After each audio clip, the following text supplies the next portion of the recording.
इमरान खान के खिलाफ जितने भी केसेस हैं उनमें तोशाखाना केस हो, साइफर केस हो, इद्दत केस हो, ये सारे अपनी आखिरी सांसों पर खड़े नजर आ रहे हैं। ऐसे में अलकादर ट्रस्ट केस के जरिए या 190 मिलियन पाउंड जो भी आप कह सकते हैं उसके जरिए लंबी सजा के तहत उन्हें जेल में रखने का एक मुबैना या मुमकिना प्लान नजर आ रहा था कि ये होने जा रहा है। लेकिन आज लगता है उस प्लान को भी एक बड़ा धचका लगा है जब एक के बाद एक 3 अहम शख्सियात ने इस केस में इमरान खान के खिलाफ वादा माफ गवाह बनने से ना सिर्फ इनकार कर दिया बल्कि वाज़े मौक़िफ़ भी दे दिया है।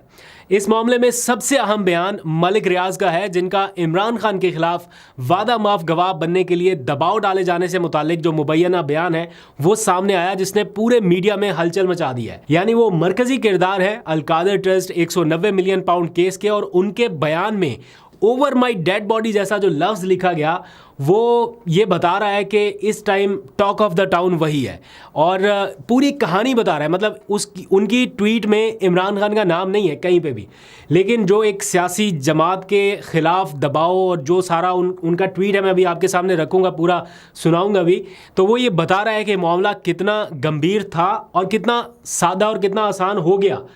ये शुरुआत हुई सोशल मीडिया पर गर्दिश करती उन चंद खबरों की वजह से जिनमें यह बताया जा रहा था कि आने वाले चंद दिनों में मलिक रियाज, जुल्फी बुखारी और शहजाद अकबर, इन तीनों में से कोई ना कोई इमरान खान के खिलाफ वादा माफ गवाह बनने जा रहा है, क्योंकि आखिरी अब केस वही रह गया है जिसमें इमरान खान को सज़ा दिलवानी है। ऐसा लग रहा है कि मामला उस तरफ जाता दिखाई दे रहा है।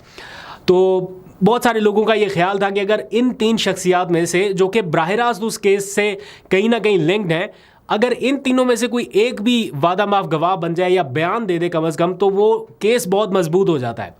लेकिन इन खबरों या अफवाहों के बाद सबसे पहले शुरुआत की जुल्फी बुखारी ने, और गुज़िश्ता रोज़ उन्होंने अपने ट्वीट में कहा कि अल्हम्दुलिल्लाह इस वक्त मेरी फैमिली बिल्कुल महफूज है, उन्हें किसी किस्म का ना कोई दबाव है ना ही कोई ख़तरा।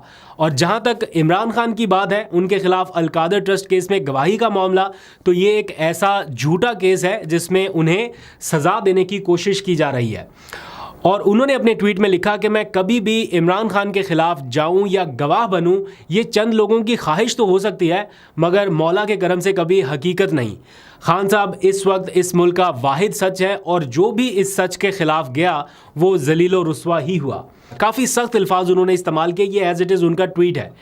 इस बात में कोई शक नहीं है कि जुल्फी बुखारी अगर पाकिस्तान में होते, अभी तो वो बैरून मुल्क हैं, लेकिन अगर इन हालात में पाकिस्तान में होते, या तो वो रूपोश होते या फिर उनके ऊपर वादा माफ गवाह बनने से मुतालिक बेपनाह दबाव होता, और पता नहीं क्या हालात होते वो आप इमेजिन कर सकते हैं बाकियों के साथ क्या कुछ हुआ। इस वक्त अगर बैरून मुल्क हैं भी और वो पाकिस्तान नहीं आ रहे, तो इसमें भी इमरान खान की वाज़े हिदायत मौजूद हैं। उन तक ये पैगाम इमरान खान की तरफ से ही पहुंचाया गया था कि वो वापस मुल्क में ना आए। इसी वजह से ना वो इलेक्शन लड़ सके, ना वो सेनेटर बन सके, ना किसी और सियासी सरगर्मी में उस तरह से हिस्सा ले सके।